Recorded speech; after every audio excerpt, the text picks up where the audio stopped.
Hey you guys, what's up? It's your girl Trixie Lopez and welcome to my channel.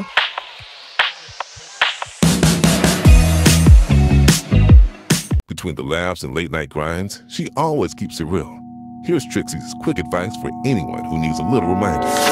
You guys, mga streamers dyan, before you stream, make sure you feed yourself. This is what I was watching earlier, kaya nakita nyo. I was watching podcast, I was watching positive vibe, positive, like how to lahat na mga makakatulong sa akin. I listen to people, I listen to their life experiences. Sobrang importante nun. And make sure, for example, may mga friends kayo, hindi kayo interested kasi wala naman kayo magiging. No, meaningful lahat ng tao sa mundo. So, how would you feel na nagsasalita ka na parang hindi siya nakikinig? It's very, very important na nakikinig ka sa mga kausap mo, sa mga kaibigan mo.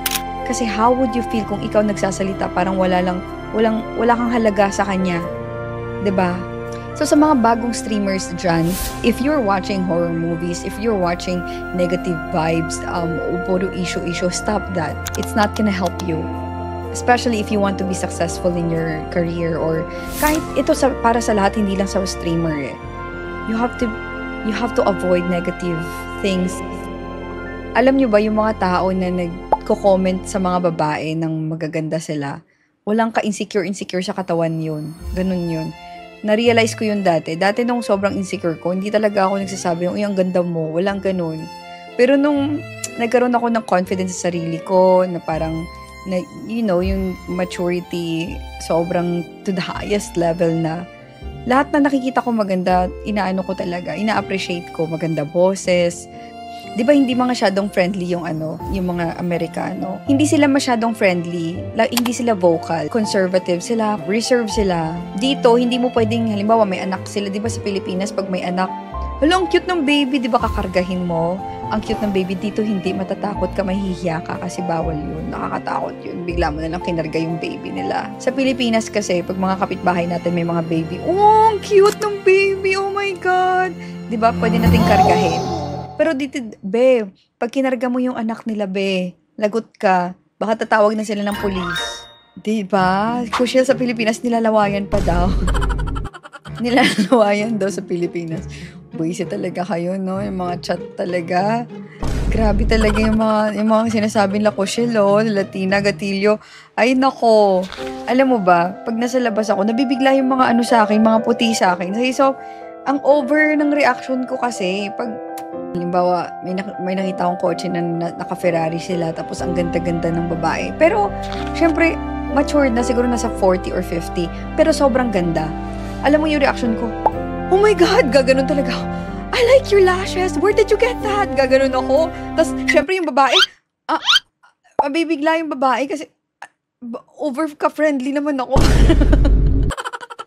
Pero, nagiging sila, like, nare-realize nila, na ay may ganito pa palang tao na super friendly. So, mabibigla na lang ako, naghahanap pala sila ng bahay. So, additional contact ko yun, additional customer ko yun, client ko yun. Kasi naghahanap pala sila bago sila sa community namin. 'Di ba? Ang lakas maka-enlighten ng araw at lakas makataas ng self-esteem. Yes, be. Pag ito kasi hindi natin alam yung mga nadadaanan natin sa kalsada, hindi natin alam kung ano pinagdadaanan nila. But just saying, oh, you look so pretty, 'di ba?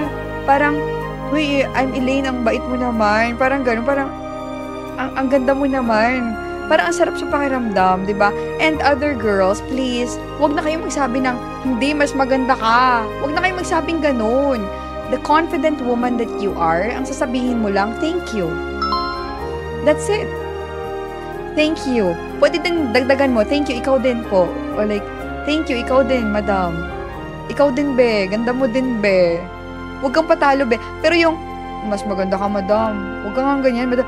Just say thank you, girls. Here, hi, nice to meet you. And if you've been following me for a while, since pandemic days pa, sa Facebook pa, nung nag-stream pa ako doon, thank you for supporting me always since day one. Alam niyo yon, kilala niyo kung sino-sino kayo. I don't have to mention everyone. From my Kick channel before, from the citizens of Disor City, Bayang Sinilangan, to Meets RP, to all my viewers who support every uploads and every stream and every stories. Sa lahat ng mga nanalo ng pa-food trip, may mga pa-food trip kasi tayo. Kikita ko yung mga comments nyo dyan. Alam nyo yan, yung mga supporters ko since day one, may mga pa-food trip tayo dyan sa Discord channel natin. So don't forget to click that Discord channel and to join that kasi dyan yung mga future events announcement, pag-giveaways natin dito, yung mga pa-food trip giveaways natin, diba? I'll leave all the links down below. Yung social media ko rin, pa-follow ako. Nagpo-post din ako doon ng mga announcement. So again, I'm Trixie Lopez, a gamer, content creator, and part of a real estate family here in LA who believes everything happens for a reason. Thank you so much for watching, and I'll see you in my next vlog. Don't forget to like, comment, share, and subscribe. I'll leave all the links down below para makapag-join kayo. Thank you so much for watching. Ikaw ang dahilan